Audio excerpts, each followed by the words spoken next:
اللهم صل على محمد بسم الله الرحمن الرحيم الحمد لله وكفى وسلام على عباده الذين اصطفى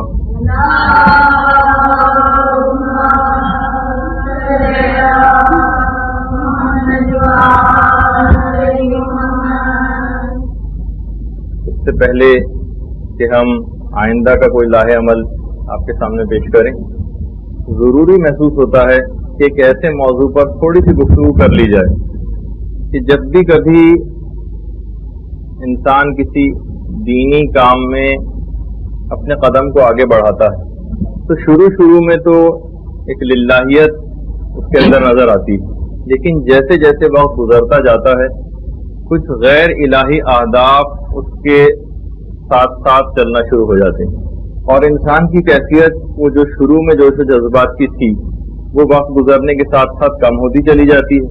اس کو برقرار کیسے رکھا جائے، وہ چیز کیا ہے کہ جو کم ہوتی جاتی ہے، اس موضوع پر آج ہم تھوڑی سی گفتگو کریں گے۔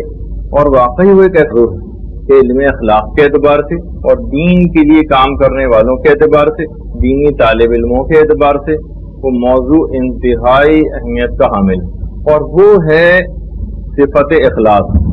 اخلاص چیز کیا ہوتی ہے، اس کو ہم کیسے پہچانیں کہ ہمارے اندر اخلاص ہے یا اخلاص نہیں ہے، اس کے کچھ طریقے ہیں جو انشاءاللہ آج کی گفتگو میں آگے آئیں گے، اور پھر آخر میں ہم اس پروگرام کو اناؤنس کریں گے کہ جو انتہائی فائدہ مند ہوگا آپ لوگوں کے لیے انشاءاللہ۔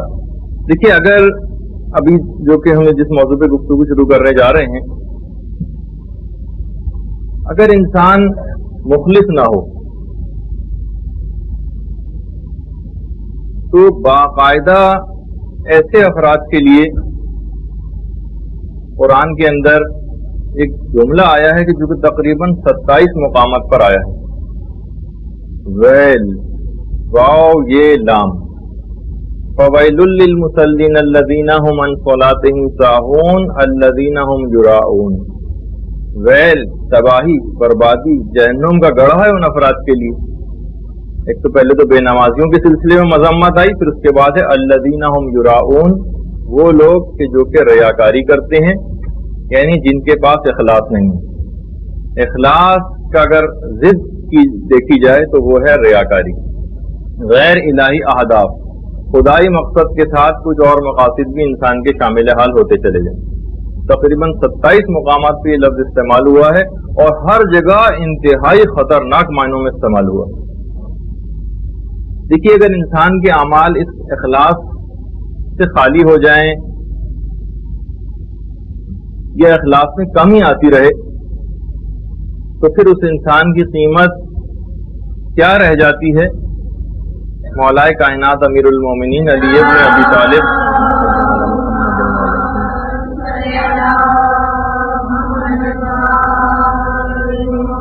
فرماتے ہیں فقط اتنی جتنی کسی شخص کے جسم سے جو نجاست نکلتی، بس یہ قدر و قیمت ہے اس کی، یعنی پیشاب و پخانے کے برابر۔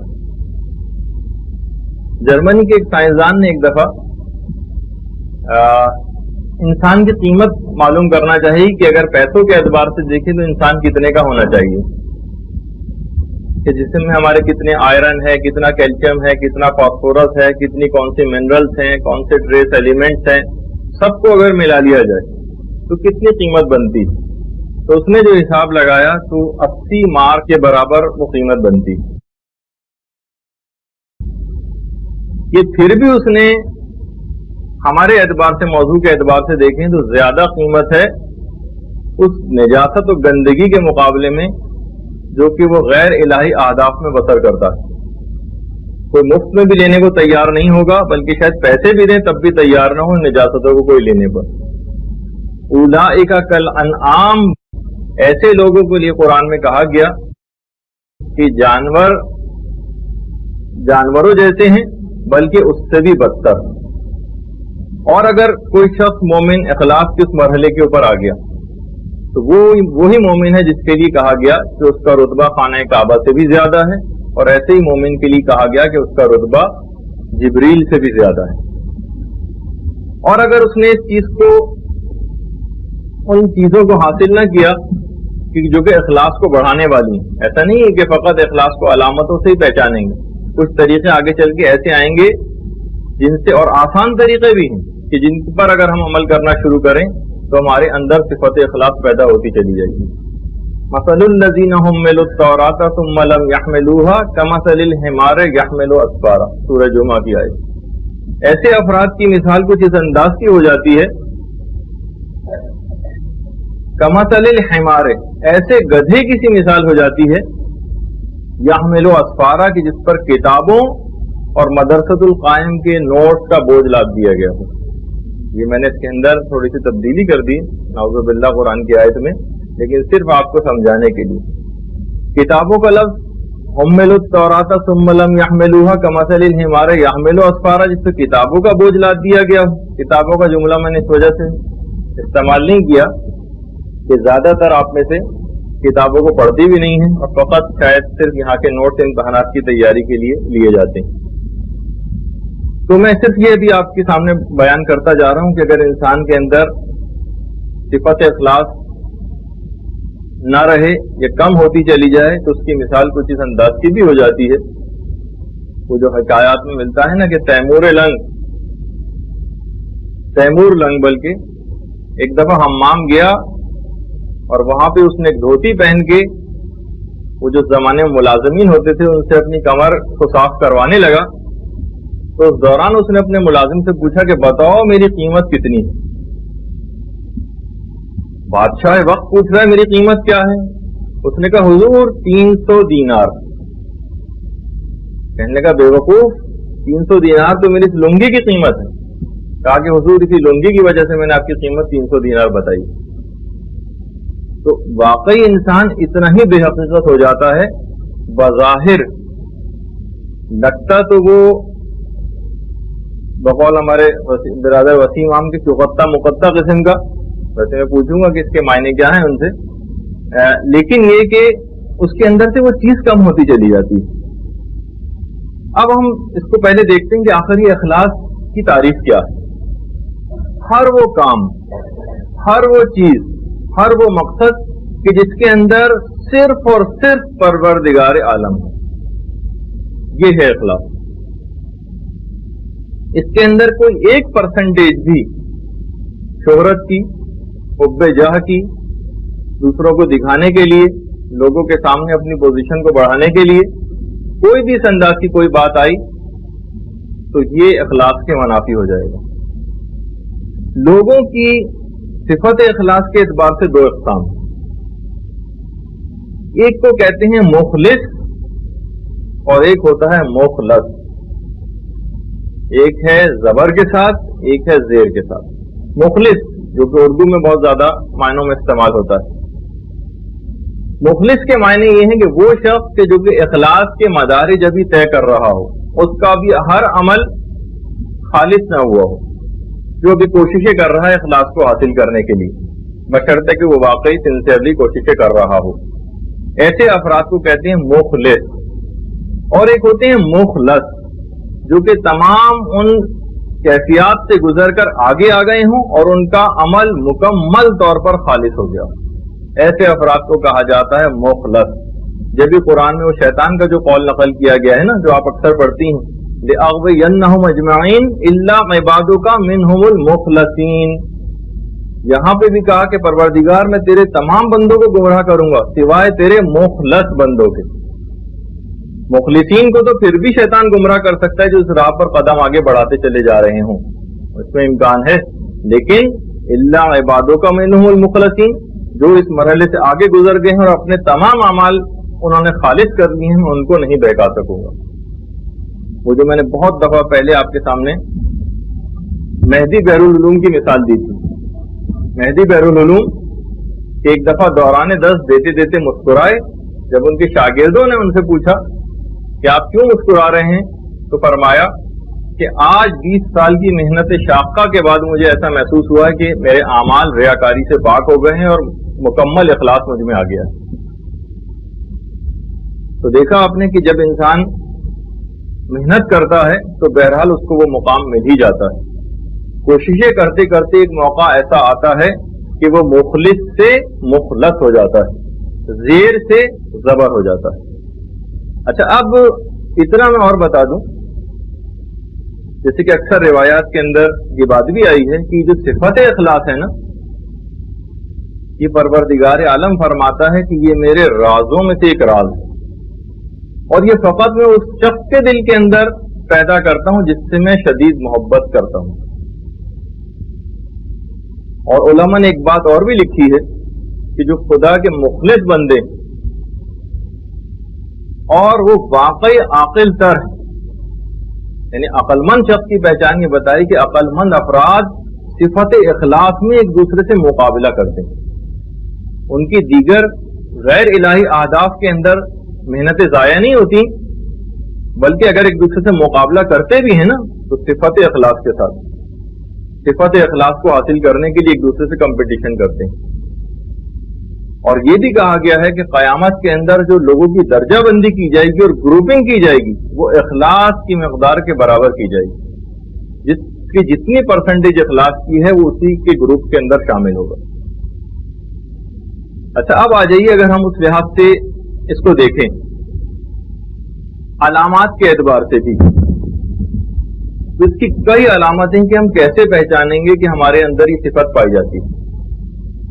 اس کی کافی ساری علامتیں ہیں، اور زیادہ امکان اسی بات کا ہے کہ جو موضوع آج ہم شروع کر رہے ہیں کہ اس کے لیے شاید 2 ورنہ 3 نشستیں چاہیے ہوں گی، اور یہ کہ واقعی اتنا ہی اہم موضوع ہے کہ ہماری ساری محنتیں کہیں برباد نہ ہو جائیں خدا نخواستہ، ہماری آپ کی سب افراد کی۔ تو ہر شخص کوئی بھی اس موضوع کے متعلق باریک بینی سے ہر شخص کو کام لینا چاہیے، کیونکہ ہر شخص کا یہ معاملہ ہے۔ علامات کیسے پہچانے کہ ہم مخلص ہیں؟ پہلی چیز جو کہ پیغمبر اسلام نے بتائی، فرماتے ہیں کہ ہر حقیقت کی ایک علامت ہوتی ہے، ہر حقیقت کی ایک علامت، اور اخلاص کی علامت یہ ہے کہ وہ شخص تعریف کو پسند نہ کرے۔ اچھا، اگرچہ اس کے اندر ابتدائی طور پر ایک دم سے اس صفت کو حاصل کر لینا، آیت اللہ مشکینی اربیلی فرماتے تھے جب بھی اپنی کتاب کے اندر انہوں نے کہا ہے کہ اگر اپنی تعریف سن کر آپ کا نفس پھول کے کپا ہو جائے اور ایک آپ کو بڑی خوشی محسوس ہونے لگے تو سمجھ جائیے کہ آپ کا نفس ابھی تک بیمار ہے۔ حقیقت یہ ہے کہ یہ بیماری کی کیفیت ہے۔ تو پہلی چیز تو یہ ہے، اگرچہ اس میں بہت سے مرحلے آپ کو تھوڑے سے نسبتاً مشکل لگیں گے، لیکن بہرحال کبھی نہ کبھی اس منزل کے اوپر آپ کو آنا ہے۔ یہ نہیں کہ یہ ہمارے مقام اور مرتبے سے بہت بلند چیز ہے، پیغمبر اسلام نے کوئی یہ بہت ہی اعلیٰ پائے کے لوگوں کے لیے نہیں بلکہ بالکل عام لوگوں کو یہ سب باتیں اور کیفیات بتائیں۔ تو ہر شخص کو اس کو حاصل کرنے کے لیے تگودو کرنی چاہیے اور اپنی تعریف کو سننا پسند نہ کرے۔ یہ پہلی علامت۔ علامت نمبر 2 وہ یہ ہے کہ مخلص افراد سے ہر شخص کو فقط اور فقط خیر اور بھلائی نصیب ہوتی ہے۔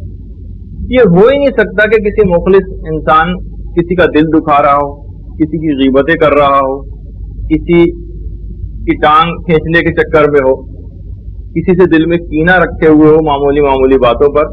یہ صفت اخلاص کے منافی اقدامات ہیں سارے۔ مخلص کی علامت یہ بتائی گئی کہ ایسے افراد سے ہمیشہ لوگوں کو خیر اور بھلائی نصیب ہوتی ہے، بس کوئی برائی ان کی طرف سے نہیں پہنچتی۔ تیسری علامت، ہم مرحلے وار آگے گزرتے جا رہے ہیں، خدا کے حکم کے سامنے ہر وقت اس کے کندھے جھکے رہتے ہیں۔ ہر وقت خدا کا حکم یہ ہے، بس وہ فوراً سر تسلیم خم کر دیتا ہے، چاہے وہ اس کے مزاج کے خلافی کیوں نہ ہو۔ بہرحال اس پہ ہم زیادہ گفتگو نہیں کریں گے اور اگلے مرحلوں کے اوپر جائیں گے۔ چوتھی علامت، ثمرۃ العلم اخلاص العمل۔ علم کا ثمر یہ ہے کہ اخلاص عمل اس کے بعد حاصل ہو ہی جاتا ہے،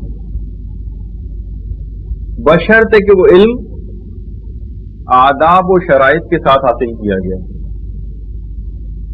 اگر آداب سے کوئی شخص آری ہے کہ واقعی جس طریقے سے علم حاصل کرنا چاہیے تو صرف تزیہ اوقات اس کا ہوگا اور اس کے اندر وہ نورانیت پیدا ہی نہیں ہو سکے گی کہ جو کہ علم کو حاصل کرنے کے بعد آ جانی چاہیے. آداب علم کئی دفعہ آپ کے سامنے بیان ہو چکے ہیں کہ علم کو آداب کے ساتھ جو شخص بھی حاصل کرے گا اس کے اندر اخلاص پیدا ہو ہی جائے گا. پانچویں چیز الاخلاص ثمرۃ العبادہ. اخلاص عبادات کا ثمر ہے. ویسے تو عبادت کے اندر اس کا مفہوم ذرا وسیع ہے، لیکن ابھی ہم صرف کنسنٹریٹ کر رہے ہیں فزیکل عبادات پہ.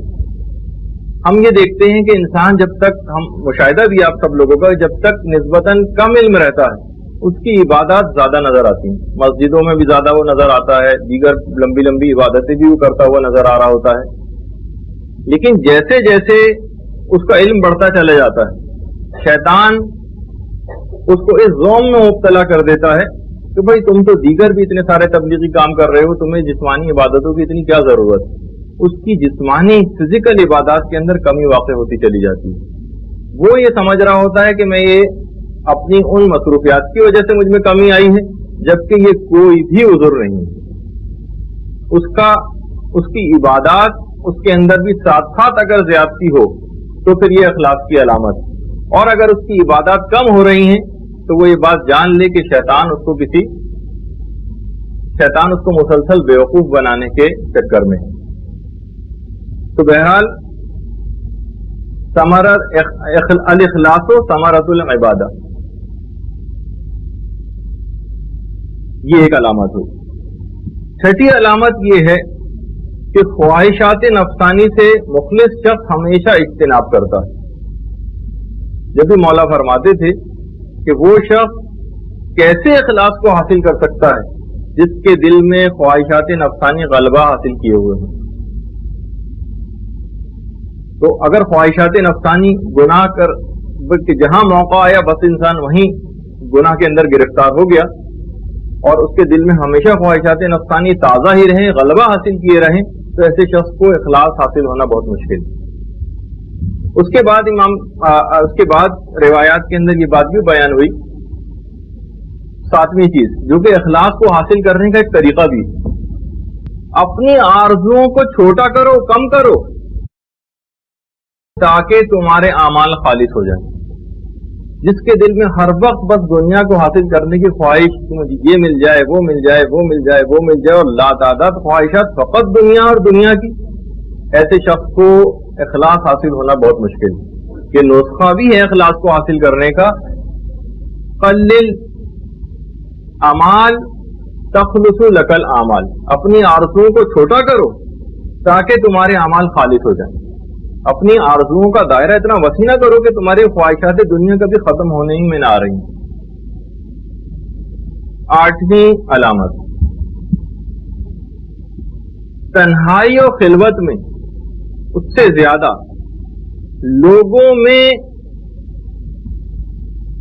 لوگوں کے درمیان عمل خالص رکھتا ہو. دیکھیے تنہائی کے اندر اکثر جبکہ کوئی نہ دیکھ رہا ہو کچھ نہ کچھ اخلاص انسان کے اندر آ ہی جاتا ہے. اصل اہمیت اس بات کی کہ علماء نے جملہ لکھا ہے کہ لوگوں کے مجمع کے درمیان اپنے اعمال کو خالص رکھیں. آپ کو کسی جگہ مجلس پڑھنے جانا ہو اور بڑے لوگ آگے پیچھے آپ کے ہو رہے ہیں، اس وقت لوگوں کے سامنے جبکہ آپ لوگوں کی توجہ کا مرکز بنی ہوئی ہوں، ہر کوئی مثلا آپ کو دیکھ رہا ہو، ایسے موقع پر ریاکاری نہ آئے، ایسے موقع پر آپ کے اعمال خالص رہیں، یہ ہے اصل موقع. تو یہ اس کی علامتوں میں سے ایک علامت ہے کہ وہ لوگ تنہائی اور خلوت سے زیادہ لوگوں میں اس کے اعمال خالص رہیں. اچھا، اس کے مقابلے میں ایک چیز کے متعلق اور بات کہی، وہ بھی ایک علامت جو کہ اصل میں ریاکار کی علامت بتائی گئی، اس کا الٹا کرنے تو مخلص کی علامت ہو جائے گی. لوگوں کے سامنے تو اس کو عمل کی خواہش ہوتی ہے، تنہائی میں وہ سست پڑ جاتا. یہ ریاکار کی علامتوں میں سے ایک، اور یہ علامت بتائی ہے پیغمبر اسلام صلی اللہ علیہ وآلہ وسلم.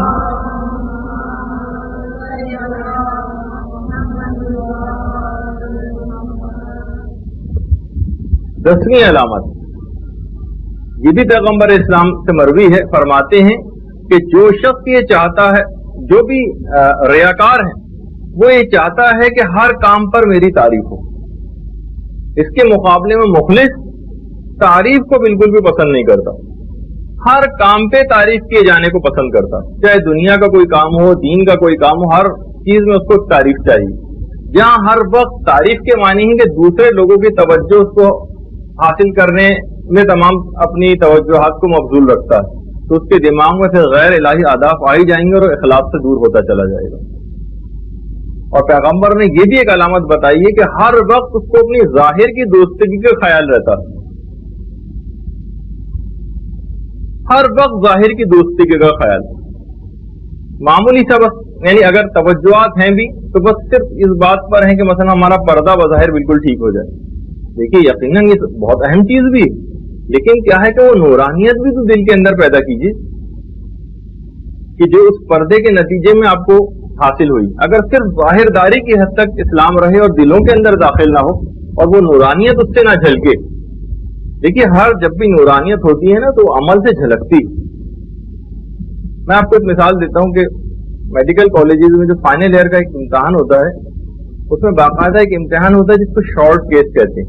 4-5 مریض لائن سے لیٹے ہوئے ہیں, ہر مریض کے پاس 2 منٹ کے لیے رکنا ہوتا ہے اور مریض سے نہ کوئی بات کر سکتے ہیں, نہ اس کی فائل دیکھ سکتے ہیں, بس ظاہری علامات دیکھتے ہیں اور اس کے بعد ڈفرینشیل ڈائگنوسس بتانی ہوتی ہے کہ اسے کیا کیا ہو سکتا ہے.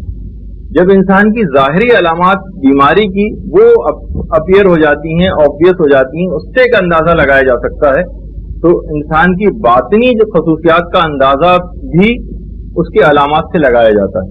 تو یہ جتنی بھی علامتیں بیان ہو رہی ہیں آپ کے سامنے, یہ ہر شخص خود جج کرے کہ واقعی کہیں علامتیں مجھ میں تو نہیں پائی جاتی. اگرچہ اس پہ میں آگے چل کر ایک بات کروں گا کہ ان تمام خصوصیات کو کبھی بھی دوسروں پر منطبق نہ کیجیے گا. ایک سب سے بڑی غلطی ہوگی جو آپ کریں گی, یہ فقط اور فقط ہر شخص کو انفرادی طور پر بتائی جا رہی ہے. اور کیوں یہ میں نے یہ بات کہی, اس کا آگے چل کر تذکرہ بھی آنے والا ہے. 12ویں علامت, چلے جو بھی نمبر ہے, مولا فرماتے ہیں کہ تعریف سے, اچھا یہ ریاکار کی جہاں پہ بات آ رہی ہوتی ہے اس کا برخلاف کر لیں گے تو مخلص کی علامت بن جائے گی. ریاکار تعریف سے اس کا عمل زیادہ ہو جاتا ہے اور تعریف نہ کی جائے تو اس کا عمل کم ہو جاتا ہے. جب تک آپ کو اپریسیشن ملتی رہے, جب تک واقعی آپ محنت کرتی رہیں گی, اور جہاں تھوڑا سا آپ سے تعریف کو دور کیا گیا وہیں آپ کے عمل میں ٹھنڈک پیدا ہونی شروع ہو گئی. اور جبکہ مخلص شخص ہے, وہ تعریف سے اس کے عمل میں اضافہ نہیں ہوتا اور تعریف نہ کی جائے تو اس کا عمل کم نہیں ہوتا. یہ ایک بہت ہی اہم چیز ہے جس کو آپ کو دماغ میں رکھنی ہے. اور تمام جتنی بھی مصیبتیں ہوتی ہیں, اگلی علامت, مخلص شخص کبھی بھی تمام مصیبتوں میں فقط اور فقط شکر پروردگار ہی انجام دیتا رہتا ہے اور کبھی بھی خدا کے کسی فعل پر اعتراض نہیں کرتا. دیکھیے بہت سارے ایسے مواقع آتے ہیں کہ انسان بہت سی مصیبتوں کے اندر گرفتار ہو جاتا ہے, لیکن ہم علماء کا طریقہ کار دیکھیں جو ہمارے سامنے مشعل راہ بھی ہیں. آیت اللہ جواد ملکی تبریزی امام خمینی کے عرفانیات کے استاد تھے. ایک دفعہ درس دے رہے تھے کہ کسی نے آ کر اطلاع دی کہ آپ کا جوان بیٹا گھر میں تالاب میں ڈوب کر مر گیا. جواد ملکی تبریزی بہرحال درس ختم کیا انہوں نے, اس کے بعد گھر تشریف لائے. عید غدیر کا روز تھا. گھر تشریف لائے, عورتوں کے رونے کی آواز آ رہی تھی. کہنے لگے کہ دیکھو رو نہیں اور لوگوں کی عید کو عزا میں تبدیل نہ کرو. پھر لوگوں سے مخاطب کر کے کہا کہ پروردگار عالم نے عید غدیر کے روز مجھ کو عیدی عنایت کی ہے, لیکن یہ رونے والی عورتیں سمجھتی نہیں. ہر چیز میں فقط اور فقط سراپا تسلیم بن جائے. یہ صرف اور صرف ہم یہ نہیں کہہ سکتے کہ بھئی اس مقام تک ہم تو نہیں پہنچ سکتے, لیکن سامنے ایک منزل رہے تو نا. اگر ہم صرف وہی چھوٹے چھوٹے درجات ہی آپ کے سامنے, اگرچہ وہ بھی آ رہے ہیں اور بڑے بھی آ رہے ہیں, تاکہ جس کا جیسا ہو اور اس کے دماغ میں ایک رہے کہ انشاءاللہ اس منزل تک بھی اپنے اخلاق کو لے کر جائیں گے جیسے کہ ان علماء کے اندر نظر آ رہا ہے. امام خمینی جب عراق میں تھے